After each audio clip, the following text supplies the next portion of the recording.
De novo, já peguei, confisquei o celular do meu marido. Você tá me vendo? Tô lhe ouvindo. Você tá me ouvindo? Eu tô te ouvindo e vocês estão me vendo porque eu só tô vendo uma tela preta. Eu tô ouvindo, eu tô lhe vendo e tô lhe ouvindo. Então tá bom que então eu vou. Gente, Então essa podemos dar o coisa. início. Perdão, perdão pela Não, demora. tranquilo, Tá tranquilo. Isso tentando aqui. acontece. E olha só, a gente fez, né, o E a gente tem teste de feito manhã, mas é pela isso. manhã, não é isso? Pois É é. só para comprovar que a vida não é do jeito que a gente quer, Di. É. Por mais, né, tem aquela velha frase que por mais que a gente se programa, o meio é sempre infiel.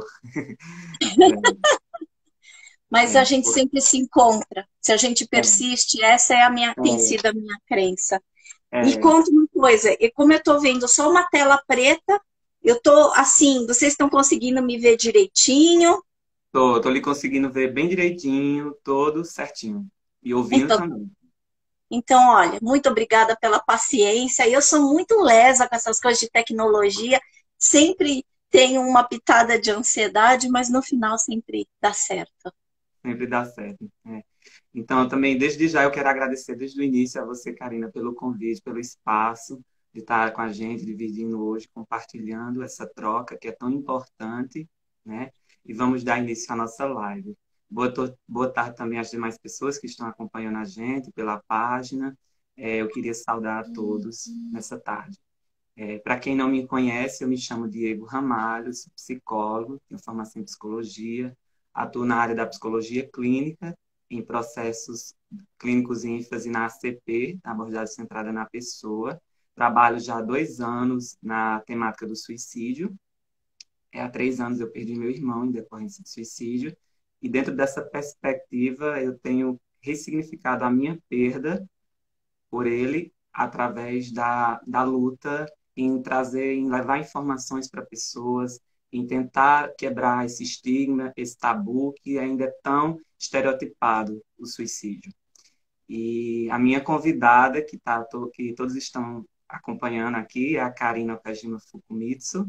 Karina também é psicóloga, é professora, tem doutorado e pós-doutorado em psicologia pela Universidade de São Paulo, é especialista em suicídio, tem várias obras publicadas, entre elas Suicídio e Gestalt Terapia, A Vida Não É do Jeito que a Gente Quer, e também Vida, Vida, Morte e Luto, né, Karina? Entre outras obras também publicadas, tá, gente?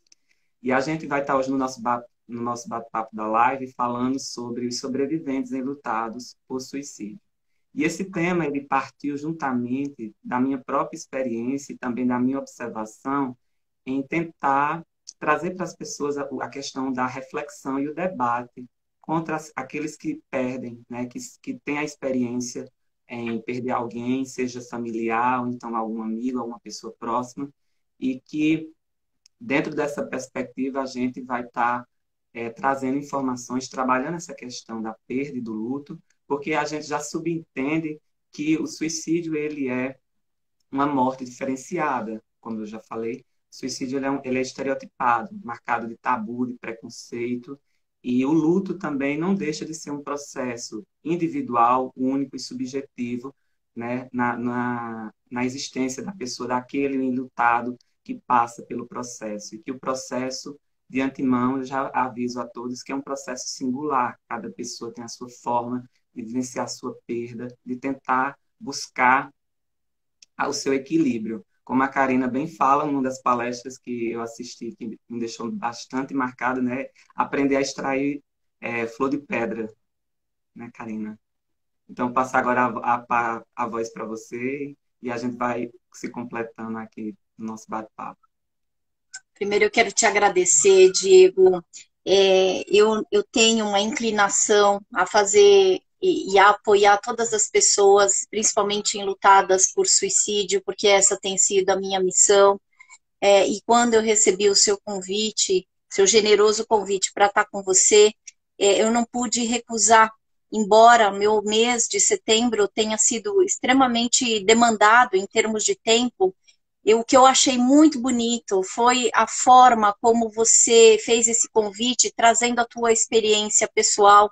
e trazendo realmente uma perspectiva de que você quer trabalhar com a prevenção do suicídio, principalmente com o acolhimento aos enlutados por suicídio, que essa também tem sido a minha meta. Então, eu te agradeço pela oportunidade de estar com você e gosto muito dessa ideia de apoiar pessoas que em sofrimento começam a transformar a dor em amor, que esse é o primeiro passo do processo de extrair flor de pedras. O segundo passo é transformar o desconhecimento em conhecimento. E eu tenho cada vez mais me importado e me debruçado realmente, né, os meus esforços para trazer um certo acalanto no coração das pessoas. Eu tenho realmente me preocupado e me assim questionado como é que eu posso ofertar palavras de serenidade para aquele que está em extremo sofrimento. Eu acredito que aquele que é impactado, como você, como muitas das pessoas que eu tenho o privilégio de conhecer, são os meus, eu costumo falar carinhosamente a alcunha de que são os meus bebês. Né? Os meus bebês, que são os enlutados por suicídio, que merecem um lugar ao sol e que merecem um lugar para discussão mesmo. Tanto é que uma das minhas maiores batalhas tem sido despertar, né, a atenção das políticas públicas para que a gente possa fazer ações no acolhimento, principalmente do sobrevivente enlutado por suicídio. Não estou somente falando agora sobre a questão da prevenção do suicídio, mas daqueles que ficaram, né, e aqueles que precisam encontrar uma maneira de sobreviver. Então, né, não é por acaso que a gente utiliza esse termo sobrevivente, porque sobrevivente, segundo Schneidman, que é, né, a pessoa principal dos meus estudos, ele traz essa consideração da pós-vention, que é a pós-venção que a gente usa. Aqui no Brasil, eu tenho grafado como pós-venção sem acento. Muitas pessoas falam pós-venção como se estivesse trazendo a ideia de que é pós-suicídio. Mas aqui eu tenho grafado, eu não estou falando o que é certo, o que é errado, mas esse termo pós-venção foi realmente preconizado pelo Schneidman. E o Schneidman tem sido uma direção também para os meus estudos, principalmente considerando que muitas vezes a gente cuidando dos bebês, das pessoas que ficaram, das pessoas que foram impactadas por uma morte que essas pessoas não escolheram viver. Aliás, nenhuma morte a gente escolhe viver, lógico, né? A morte do outro realmente é uma morte que traz muito, muito sofrimento. Isso quer dizer que o que a gente está falando é assim, a gente é lançado numa situação de impotência, e por isso o termo bebê, não subestimando que cada enlutado realmente processa o seu próprio luto a seu modo, como você falou. E eu acho que isso é lindo, mas a gente é lançado numa sensação de impotência tão grande, e a gente também é lançado assim, numa busca de explicações, que eu tenho o costume de falar que a verdade se vai com a pessoa que se matou. E a gente fica com essa culpa, com essa sensação de acusação da sociedade. Um dos trabalhos que eu direciono, né, e que eu ajudo também, que faço parte da equipe, é o grupo dos enlutados por suicídio, lá do NAS, Núcleo de Assistência Social do Instituto Sete Sapiens. E eu acredito que muitas vezes o que mais eu escuto são formas da gente lidar com essa montanha-russa que aparece na nossa vida e que a gente busca realmente a verdade. E como eu sempre falo, a verdade se vai com aquela pessoa, então a gente fica com um tremendo ponto de interrogação. Fica realmente buscando explicações, talvez de uma morte que a gente não consiga responder, mas talvez a gente não precise responder. E o que eu trago isso, né? Porque se a gente sabe que a verdade foi embora com aquele que se matou, e a gente entende que é uma morte que a gente não teve controle, tampouco uma responsabilidade, até porque o suicídio é uma morte que é um ato único e exclusivo da pessoa que se foi também. Isso quer dizer que a gente começa a descobrir que essas respostas a gente não vai ter, mas o que a gente vai ter é encontrar uma certa dignidade existencial para a gente continuar a nossa vida, apesar de toda a dor que fica escancarada, a gente fica como se estivesse em carne viva, né, Diego? Você Sim. sabe disso. A gente fica tentando lidar com os nossos remendos, que são fragmentos que aparecem. E esses fragmentos, eles acontecem com essa intensidade de sentimentos que se tornam confusos. Eu costumo falar que o suicídio é um tsunami existencial, que nos impacta, impacta em cheio. E aí, como um tsunami, por que eu nomeei de tsunami e não somente uma tempestade, né, um tornado?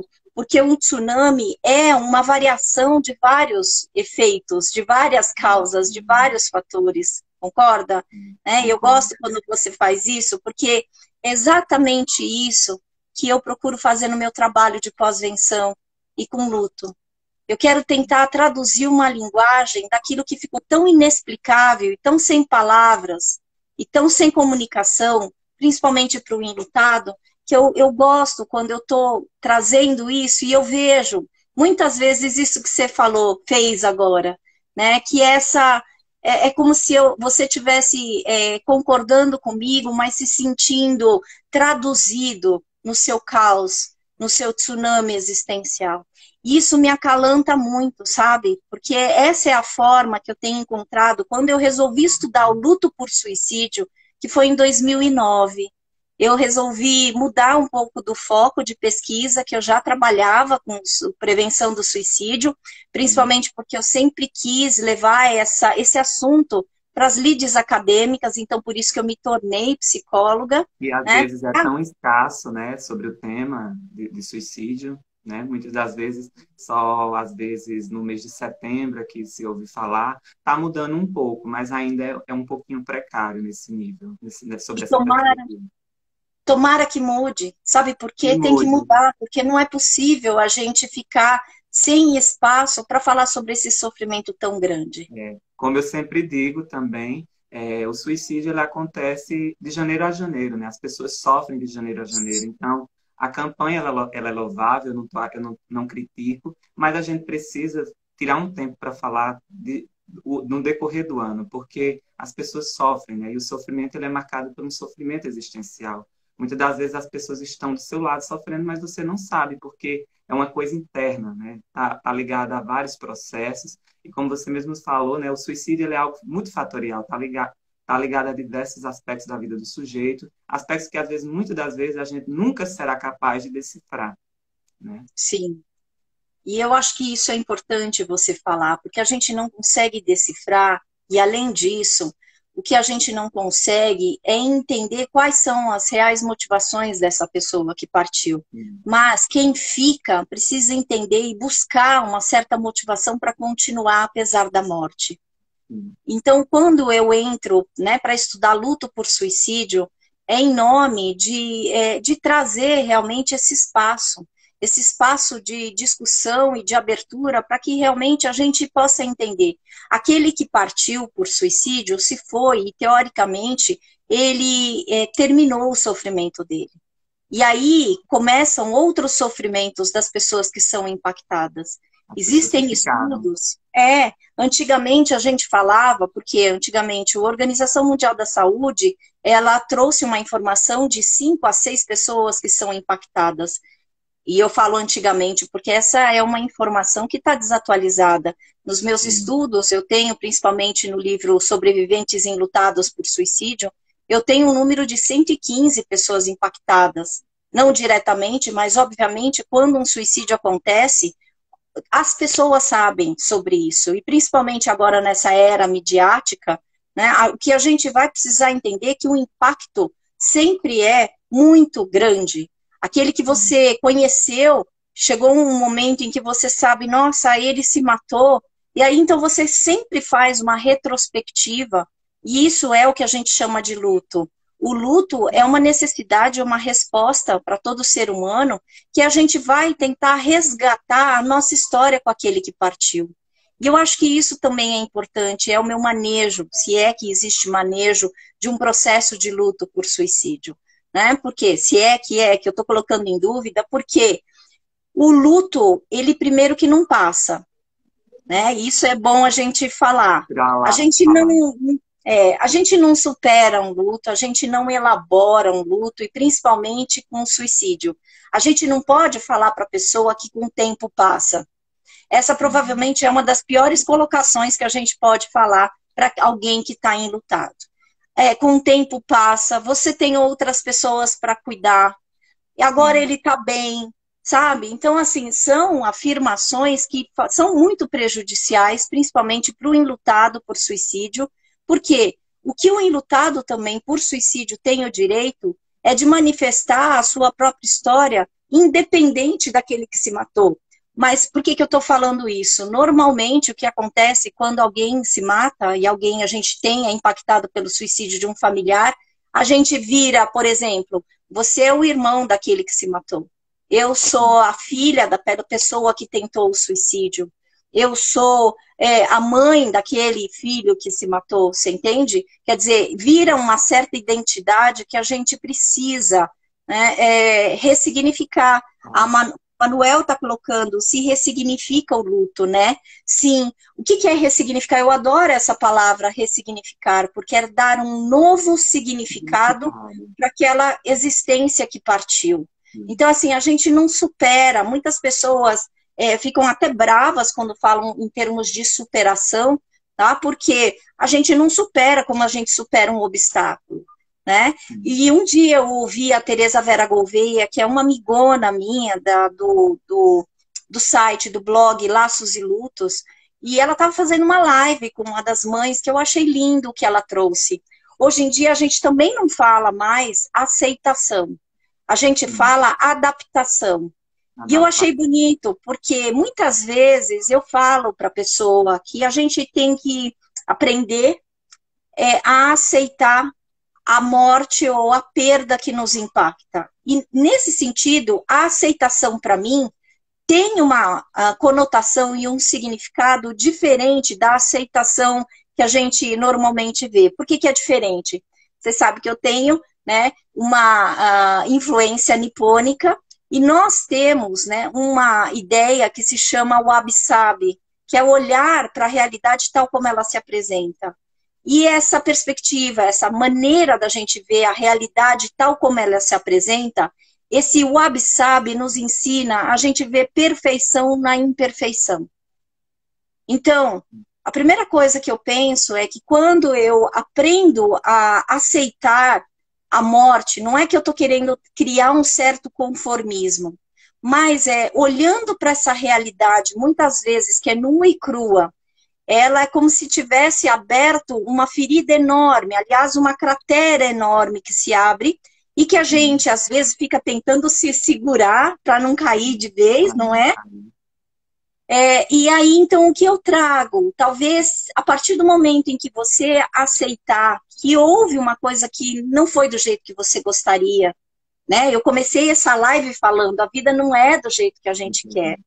E esse processo de aceitação é você entender que nada do que te acontece, mesmo a morte por suicídio, mesmo o impacto, não foi por acaso.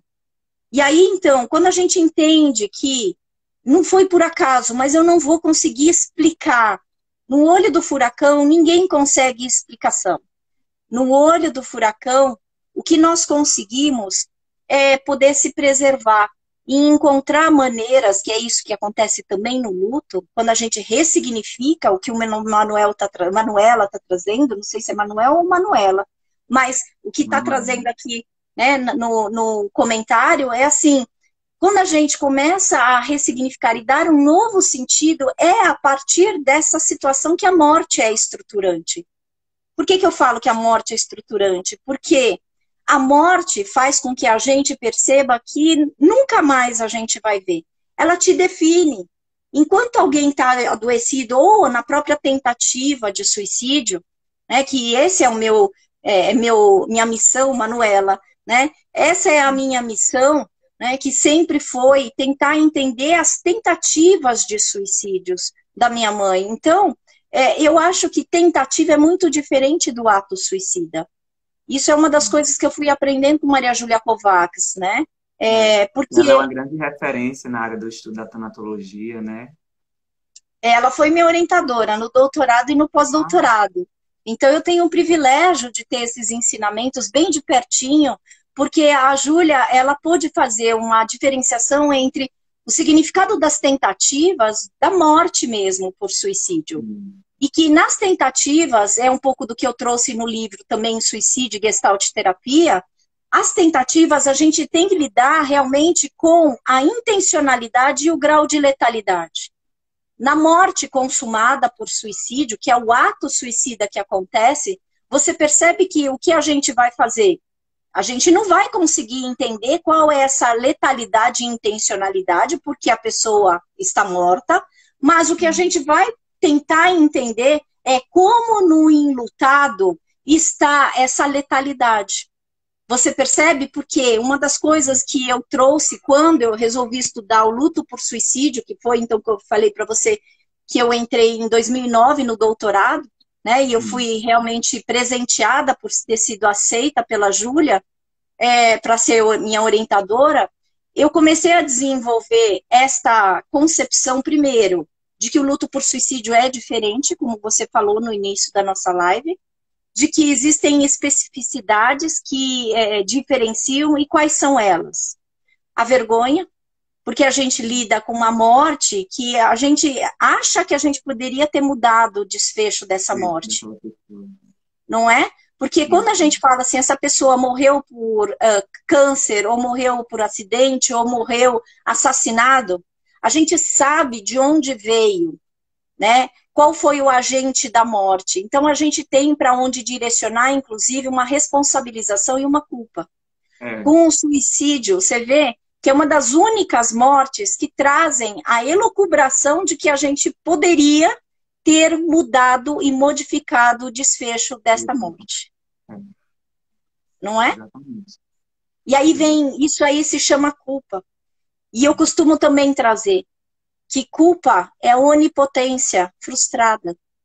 E quando eu quero falar onipotência, eu não quero nem agredir a ninguém que se sente culpado. Mas eu quero falar que quando eu falo onipotência frustrada, é que na culpa existe uma potência superior àquela que você pode e pôde exercitar. Principalmente naquele que partiu. Porque, obviamente, se essa pessoa tivesse aberto e se ela tivesse declarado os sinais, porque também isso é uma das coisas que machucam os enlutados. Quando a gente faz essa campanha de prevenção do suicídio, campanha do Setembro Amarelo, é um mês extremamente perturbador e sofrido para os enlutados. Porque existem pessoas que falam que dá para a gente identificar os sinais. Eu mesma sempre falo dos sinais de alerta, mas que não é facilmente a gente identificar. E o que a gente fala quando exatamente. Fala de sinais? Exatamente. E eu também, às vezes, eu sempre abordo com as pessoas que a gente também não pode confundir prevenção com prevenir, né? A gente não tem como prever quando o outro, né? Nem sempre os sinais são claros e evidentes, porque cada pessoa tem o seu definhar, né? O seu processo, que até você fala, o processo de morrência, né? Cada pessoa tem o seu próprio. Então, a gente não pode generalizar e tratar o suicídio como algo simplista, né? Algo simples. E não é, porque assim, nada do ser humano é simples. A gente sempre tem que entender que não dá para explicar. Se eu falo para você, você é uma rede, você é uma história, uma longa história. Uma das coisas que eu mais gosto de trazer para as pessoas. E o que eu estou falando isso é que você não é só causa e efeito de uma história da mamãe e do papai. Né? Eu acho que assim, existiram várias pessoas, felizmente, na sua vida, que fizeram muito sentido, outras que foram muito ruins para você e que também fizeram sentido no sentido de você aprender a se proteger. Quando eu falo de comportamento suicida, normalmente eu falo que é uma deficiência, uma dificuldade da nossa alma e do nosso coração da gente aprender a se defender. Porque o que é o suicídio ou qualquer comportamento autodestrutivo? Essa energia que na inabilidade de você matar alguém ou matar algo que está te provocando sofrimento, você próprio se faz mal. Isso quer dizer que a gente nunca vai conseguir identificar o que fazia mal para a pessoa. E aí, então, por isso que quando você traz, né, essa ideia do significado da prevenção, eu coloco no meu estudo Suicídio e Luto, né, eu coloco que existe uma diferença entre prevenção, previsão e evitação. Muitas vezes os enlutados, né, acreditam que eles poderiam ter evitado esta morte, se eles conseguissem identificar os sinais. E aí que eu entro com a minha fala. Não dá para a gente identificar sinal antes, porque a gente não fica 24 horas se preocupando com a vida dos outros. Apesar da gente amar, isso não quer dizer que a gente seja obrigado a ter um efeito sentinela das vidas das pessoas, daquilo que elas vão fazer em relação às próprias vidas. Porque isso realmente seria uma grande onipotência. Isso quer dizer que quando eu trabalho com os enlutados, o que eu mais vejo é essa sensação de impotência e essa sensação de que na dificuldade de ficar na impotência, a pessoa migra para a onipotência de se culpar. Você percebe? Porque essa culpa também é uma maneira de manter essa pessoa viva dentro da gente. Porque na impotência eu não mantenho a pessoa viva. Eu tenho a clareza e a percepção de que essa pessoa partiu. Agora, na minha onipotência, eu acho que se eu tivesse identificado os sinais, se eu tivesse feito alguma coisa, se eu tivesse dado aquele abraço que ele pediu quando ele pediu antes dele se matar, você percebe? E esse se eu, se, é a culpa. É a fala da culpa. Fica na questão da dúvida, né? Se eu tivesse feito algo, se eu tivesse agido, né? E, infelizmente, é uma coisa que eu sempre digo a todas as pessoas, que a gente vai ter que aprender a lidar com as nossas limitações, né? Que a gente nem sempre vai dar conta 100%. Muitas das vezes o fluxo é maior do que a gente. Entende? E aí a ideia é isso, principalmente a culpa vem muito mais forte quando efetivamente a pessoa faz, né, ela atua naquilo que ela falou. Então, se ela, como a gente está vendo aqui, né, quando depois de uma briga ele falou que ele ia se matar, e aí eu não acreditei e não dei atenção, né, e ele se jogou no outro dia, né? Então, assim, isso acontece muito e a culpa fica muito mais acentuada porque eu quero te trazer, inclusive quem escreveu, que eu não estou conseguindo enxergar quem escreveu, mas eu quero te trazer, olha só, se você soubesse que o desfecho seria a morte, obviamente você teria feito tudo diferente. A culpa só aparece quando a gente se dá conta de um resultado, entre aspas, que foi muito, né, que trouxe muita dor para a gente. Então, a gente realmente não tem como antecipar, e aí não é previsão e nem evitação. Uma forma da gente lidar com a culpa, e isso eu aprendi no livro Angústia, Culpa e Libertação, de um autor chamado Meder de Poss, que ele é da fenomenologia, né, da Science Analysis. E aí o Poss, ele me ensinou nesse livro que a culpa vem de uma palavra chamada dívida. Olha só que interessante.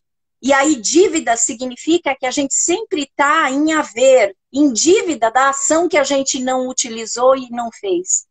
Mas eu acho que é muito prejudicial também a gente se culpar daquilo que a gente realmente não pôde agir, porque a gente sempre age da melhor forma que a gente pode agir no momento. Então, o trabalho com a culpa, principalmente com os enlutados, é falando e trazendo que não é que a pessoa não possa se sentir culpada. Isso também é uma das questões que eu trabalho. Eu não falo não se sinta culpado. Eu tenho que falar o que é que você poderia ter feito diferente no seu processo. E eu vou trabalhando com essa pessoa até que ela entenda que o ato suicida não foi dela. Porque se ela pudesse controlar, né, com certeza ela faria para ter modificado o desfecho. O que eu estou falando é que até a pessoa perceber que esse é um ato único e exclusivo da pessoa que partiu, né, ela vai viver em culpa, porque essa culpa é uma maneira dela manter realmente viva essa pessoa que se foi. Porque na culpa você fica, eu poderia, eu deveria, não é? Eu não deveria ter brigado. Exatamente, né? E aí é legal essa intervenção, porque justamente a pessoa toma consciência que a escolha não partiu de você, e sim da própria pessoa que se foi, do próprio, né, que teve o desfecho, o suicídio. É o que a gente vai aprendendo, Diego, é por mais difícil que seja, é a gente respeitar, né? Respeitar, eu não vou falar nem escolha, porque eu não vou entrar nessa seara, mas Sim, respeitar que essa pessoa partiu. O suicídio é uma morte que traz muita polêmica, porque mexe com o nosso instinto de sobrevivência.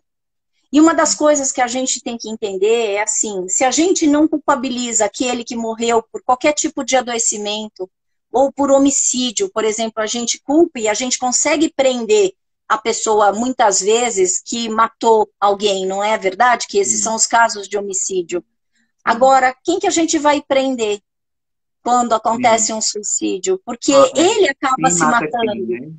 Quem Quem mata mata quem? quem? Exato. Exato, porque essa é a questão que eu trouxe como conclusão, se é que a gente faz de conclusão em teses, mas no meu estudo do suicídio e luto que eu tenho aqui, né, desse livro aqui, Que é né, sobre que os é uma filhos, né? libélula. Justamente. Isso. Esse é o primeiro livro que eu articulei prevenção com pós-venção. Porque então é quando eu entrei no doutorado, isso aqui é realmente a minha tese de doutorado, que eu tinha essa preocupação em fazer esse espelhamento na prevenção do suicídio. Eu sempre me preocupei com essas duas questões. Eu me preocupo com a questão daquele que tenta se matar e aquele que fica, né? Sim. Que é E isso. interessante que você mostrou agora esse livro, né? E eu lembro que eu já assisti uma entrevista sobre você falando sobre a libélula, que é na capa, né? E conta a história, né? Eu queria que você compartilhasse, se pudesse, com o pessoal sobre a história da Essa, libélula.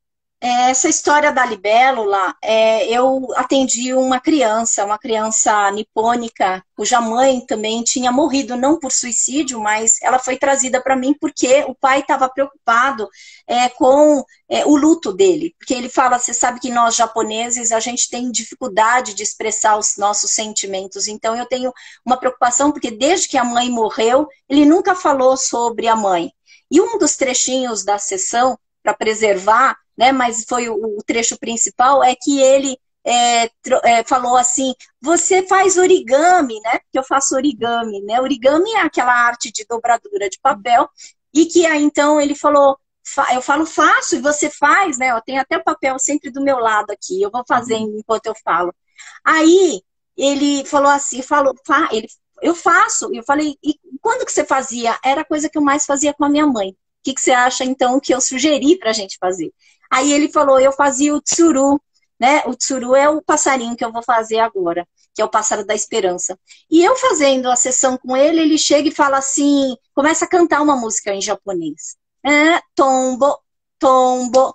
E aí, tombo, eu sabia, não sei falar japonês, mas tombo eu sabia que significava libélula. Quando eu termino a sessão, eu jogo na internet. E aí o que vem uma história que as libélulas, precocemente, elas morrem logo depois que elas reproduzem.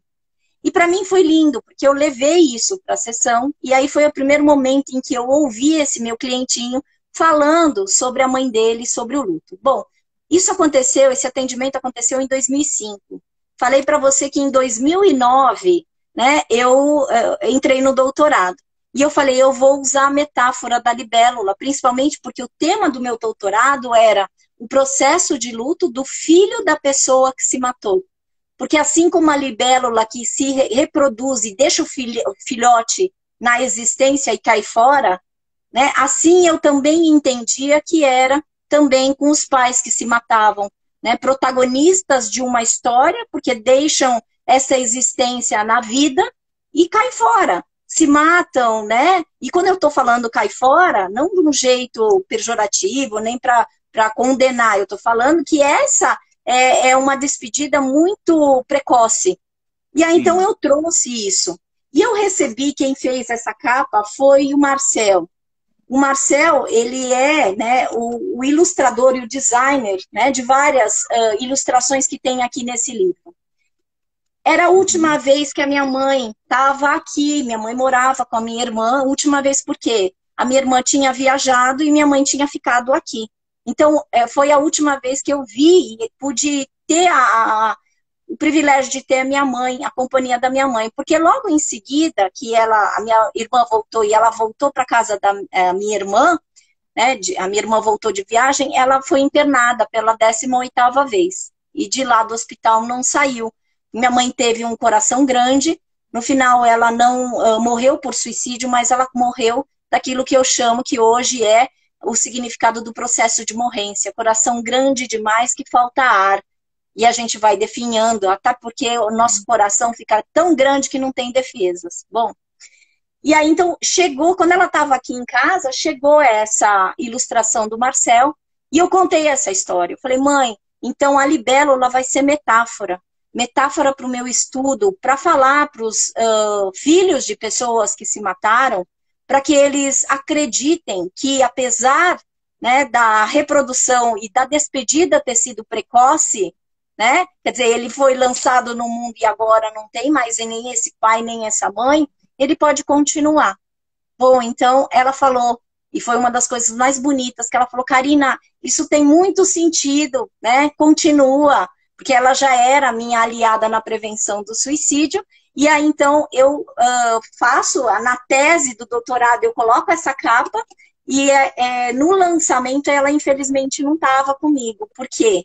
Eu defendi o meu doutorado no dia 7 de maio e ela morreu no dia 12 de fevereiro. Como eu falei para você, ela saiu aqui de casa, voltou para casa da minha irmã, que tinha voltado, né, da viagem, e foi direto para o hospital.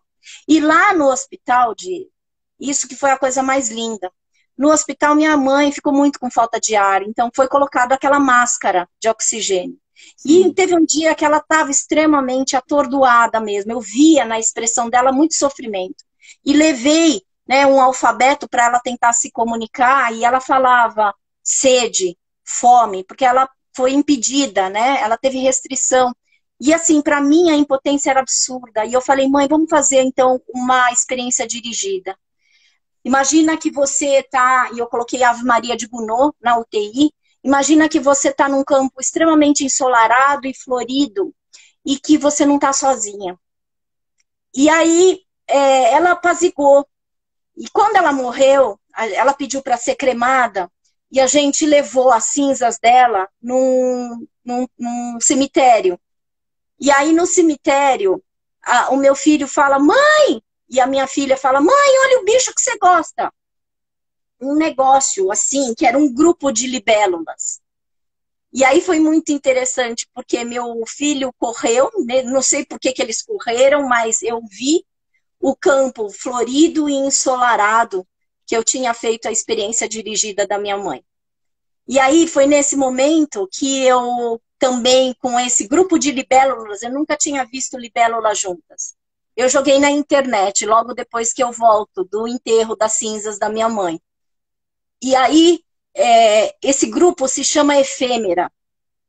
E efêmera significa a efemeridade da nossa vida, que tudo é passageiro.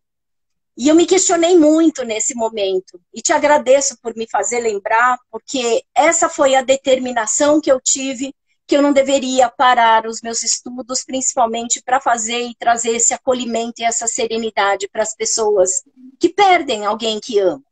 Obviamente, não é uma ferida que se fecha, não é, porque o processo de luto, como eu falei, não se fecha. Mas a gente vai ganhando e refazendo e se refazendo em novos significados. Hoje, todas as vezes que eu falo sobre o suicídio, sobre o luto, eu consigo reverenciar a história que eu tive com a minha mãe. E aí, assim, essa é uma maneira, em vez de eu ficar culpada pelas coisas que eu deixei de fazer por ela, eu enalteço todas as coisas que eu pude fazer por ela e com ela. Você entende? Porque esse também essa é uma trajetória de conquista de bem-estar que a gente precisa ganhar. A gente não é só, né, a perda e aquilo que a gente deixou de fazer. Durante muito tempo, a culpa invade a gente e traz realmente, e nos coloca naquilo que eu chamo também de processo de morrência. Então, se a gente não cuidar e não colocar uma certa cerquinha emocional, no sentido de você falar, eu pude fazer aquilo que eu pude fazer. nada mais do que foi possível e do que essa pessoa permitiu. E do que os meus sentimentos também me permitiram. Então, esse estilo de ter compaixão, generosidade para conosco, eu acho essencial num processo de luta por suicídio. Então, a história da libélula é essa. E olha, eu terminei aqui. Ah, Eu não mostrei, mas aquele papel que fica assim, ó. E eu sempre aprendi, né? Agora, a fazer as coisas. Eu vou continuar fazendo até a hora da gente finalizar a nossa live. muito lindo, Karina. Obrigado por ter compartilhado essa experiência, né? Eu já tinha ouvido falar, né, numa das suas entrevistas sobre a libélula e fiquei bastante comovido, né? E como você falou, né, dessa questão da gente recomeçar, né, da gente não desistir e tentar entender que a vida é efêmera por si só, tudo muda a todo instante, né? Eu acho que eu já falei no e-mail, né, nos primeiros e-mails que eu mandei para você. O primeiro e-mail foi em 2018, quando eu conheci a Karina através do programa que eu assisto da Astrid, e estava bem no meu processo de luto, eu ainda bem no comecinho ainda, né, bem recente. Então, naquela fase dos porquê, naquela fase que a gente não tinha se questionando em si, né? E você me deu assim, como se diz, um direcionamento que eu falei, caramba, eu não estou sozinho, né? Outras pessoas também passam pelo mesmo que eu passei e que estão passando e que ninguém está livre, né? Ninguém está imune a passar pelo mesmo. Então isso deu um grande suporte e desde o primeiro e-mail que eu mandei para você, você sempre é atenciosa. Isso me deu um certo empoderamento de ir além, né? Foi tanto que depois, por coincidência, que eu não acredito em coincidências, em julho de 2018, a gente aqui na minha cidade, no interior da Paraíba, Nova Olinda, a gente fez diversas ações voltadas para o suicídio. E uma dessas ações aconteceu também um desfecho. E eu tentei contornar porque eu era um dos únicos psicólogos que tinha, o grupo era formado por diversas pessoas, mas psicólogos só tinha eu. E eu tive que tentar acalentar todas as pessoas do grupo, que a gente, infelizmente, não controla a vida, a gente não controla o fluxo, né? Infelizmente, a gente precisa lidar com a nossa impotência, digamos. E quando a gente também se coloca em vulnerabilidade, falando, eu gostaria muito de ter a potência de tirar desse sofrimento. Mas quando a gente se coloca em presença, nessa possibilidade disponível, eu fico muito feliz.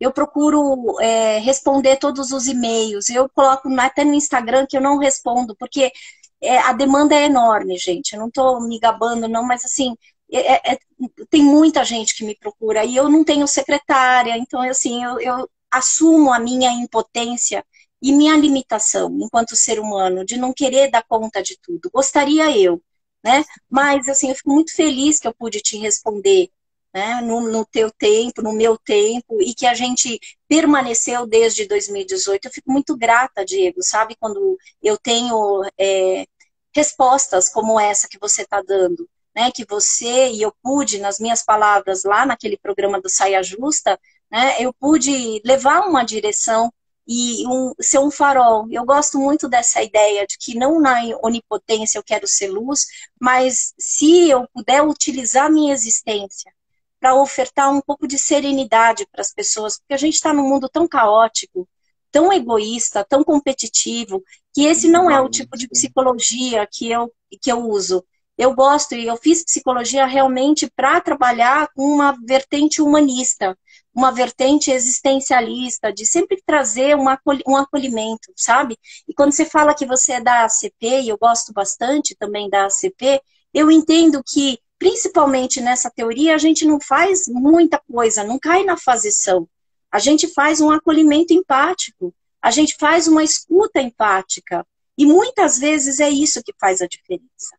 Com um enlutado, eu posso falar que é isso que eu trago, como oferta da minha presença e disponibilidade, para se de repente ele está na escuridão, eu fico na escuridão com ele. E falo, eu gostaria de tirar desse sofrimento, mas enquanto o seu sofrimento não passa, nem o meu, vamos ficar juntos. E é isso que eu tenho ofertado, sabe? E eu tenho gostado desse meu lugar, porque esse é o lugar que eu quero ocupar. Um lugar de não querer salvar vidas, não de, sabe, modificar comportamento. Eu não curto isso. Porque eu não consigo, muitas vezes, modificar o meu próprio comportamento, principalmente o autodestrutivo. O que eu tenho aprendido como reles mortal é entender que, muitas vezes, aquilo que faz mal para a gente, não existe um outro jeito da gente suportar essa situação se a gente não olhar para a nossa ferida. E aí, então, eu tenho falado com esse olhar wabi-sabi, com essa perspectiva da gente aceitar a realidade e entender que nada é por acaso. A gente pode se acompanhar e fazer da nossa existência menos solitária. E eu acho que fica muito gostoso quando eu ouço que você não se sentiu solitário na sua caminhada. E que hoje você tem ofertado presença, escuta, acolhimento. Que é isso que um ser humano pode fazer, sabe? É você falar, você não está sozinho, cara, eu estou com você. Isso quando você tem disponibilidade. Então, também aprendi que disponibilidade é conquista. E quando a gente oferta o nosso tempo, essa é a maior conquista que a gente pode ofertar para o outro. Porque a gente ofertou para a gente. Né? Exatamente. A gente já está aqui no Olha, tempinho de a live, né, encerrar, mas antes de tudo, eu queria deixar o espaço para algum comentário. Karina, se quiser fazer mais alguma colocação. eu tô com pouco tempo e toda vez que eu começo a falar, quebra a live. E eu não quero passar por esse luto, porque eu já entrei 7 minutos atrasada pela minha dificuldade tecnológica para Mas variar. ainda bem, mas ainda bem que deu tudo certo. Sempre acontecem esses probleminhas no Instagram, mas de antemão eu queria falar e agradecer a todos que estão aqui acompanhando, né, esse projeto que eu tinha proposto a Karina. E eu fiquei muito feliz quando ficou para outubro, porque dá até um diferenciado, porque no setembro fica uma coisa tão batida, uma coisa, né? E às vezes até as pessoas acabam não dando tanta visibilidade. E como eu falei no início do vídeo, a gente precisa falar sobre isso de janeiro a janeiro, porque as pessoas sofrem a toda hora, né? O sofrimento existencial está aí. Então é importante a gente tirar o espaço, o tempo, para a gente se colocar a falar nessas questões, né? E a gente precisa entrar em contato com a ferida. Às vezes eu sempre digo, trata a ferida como um espinho. O espinho está lá na pele, vai doer. Se você não tirar, ele vai permanecer doendo. Mas se você tirar, vai passar pelo processo de cicatrização, né? Pode amenizar. A ferida vai estar lá, mas vai ser algo bem menos doloroso, né? Perfeito, perfeito, Diego. Para você conseguir lidar com o seu sofrimento, você tem que olhar para ele. Não fuja daquilo que é mais teu. E te agradeço demais para fazer ser meu parceiro, né, de prevenção do suicídio de janeiro a janeiro. Com Beijo para certeza. você, querido. Para você Beijo. também. Beijo para todos vocês que estão nos assistindo e nos deram a oportunidade de estar conosco. Pelo menos a gente não está sozinho, né, Diego? É, todos a todos, um prazer enorme estar aqui. Se vocês tiverem algum comentário para fazer, a gente ainda tem uns tempinho. Deixa eu só ver aqui. Ainda tem um tempinho. Olha só, essa live vai ficar gravada no Insta né, no IGTV, É, não é, Diego? E depois eu vou, é, vou baixar e vou colocar no meu canal e depois também vou divulgar. tá ok. Vai ficar disponível, sim, gente, no IGTV da página Subjetividade Humana. E também, se eu tentar baixar, eu vou tentar baixar também, Karina, qualquer coisa eu lhe mando também, viu? E desde já eu Ótimo, agradeço imensamente pela oportunidade de estar com você aqui. Eu disse que maravilhoso que em tempos tão remotos que a gente está vivendo, com essa pandemia que desconfigurou tudo, jamais imaginava que um dia poderia estar de frente contigo e com diversas pessoas do Brasil inteiro trocando informações sobre suicídio. Então, eu fico muito grato, desde o do princípio, muito grato e feliz por esse momento. perfeito, querida. Beijo para todos. Até. Todo Tchau, gente.